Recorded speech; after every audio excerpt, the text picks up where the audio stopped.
Expectations may drive some into extreme success, but they also cripple our view of people and players.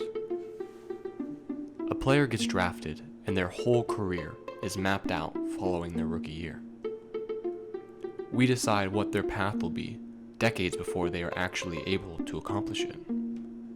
This is why, whenever a player fails to meet communal expectations, that player's unique ability becomes questioned.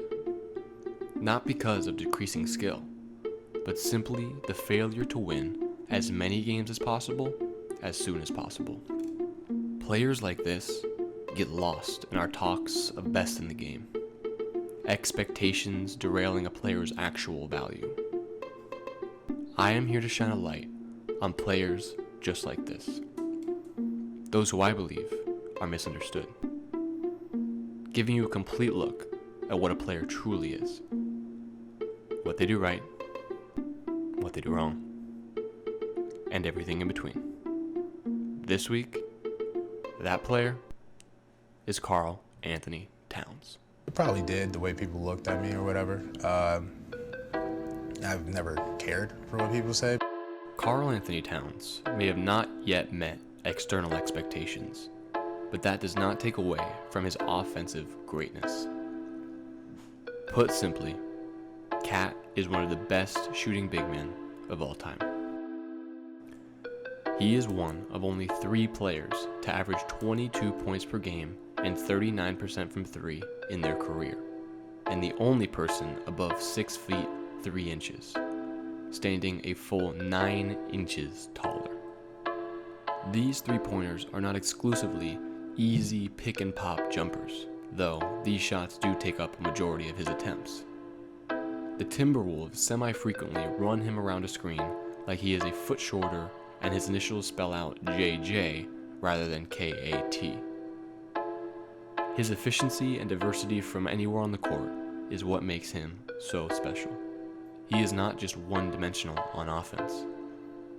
His game does not extend simply to the 2019 version of a big man. He also feasts in the paint.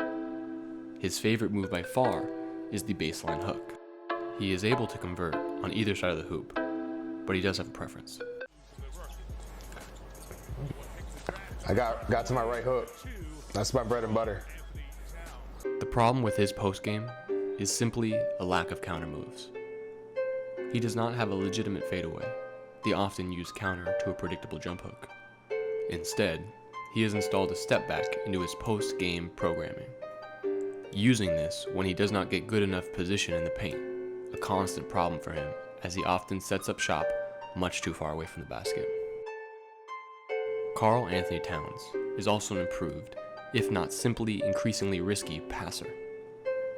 Last season, he dished out a career-high 3.4 assists per game, but also fumbled away a career-high 3.1 turnovers per game. He knows he has to be the focal point on offense. This includes passing. He simply does not yet have the ability to convert all of the passes he rightfully attempts. Cat's defense is still his Achilles heel. He has incredible lateral movement and creates some jump out of your chair worthy blocks, but he often feels utterly lost. Playing defense without guarding the ball handler causes him to stray, overreact, and completely lose his man. The positive is, this does not seem to be a lack of focus, but the desire to do far too much. He reacts to every slash, every dive, and every slight misstep from his teammates. The sooner he learns he does not have to do everything, the better. Defense is not simply about guarding another player. A rebound has to be secured for a possession to cease, and he is one of the best defensive rebounders in the league.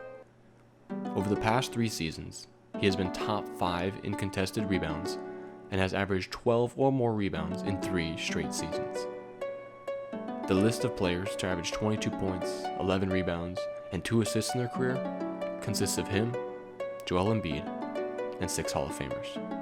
Karl-Anthony Towns is on a team that lost the season due to Jimmy Butler's antics, went to the playoffs the year before, and still will have plenty of time to compete with their 23-year-old phenom. He can still recapture all of the expectations that were fairly put upon his shoulders. His misunderstanding lying in what he has failed to accomplish, not what he can't do on a basketball court.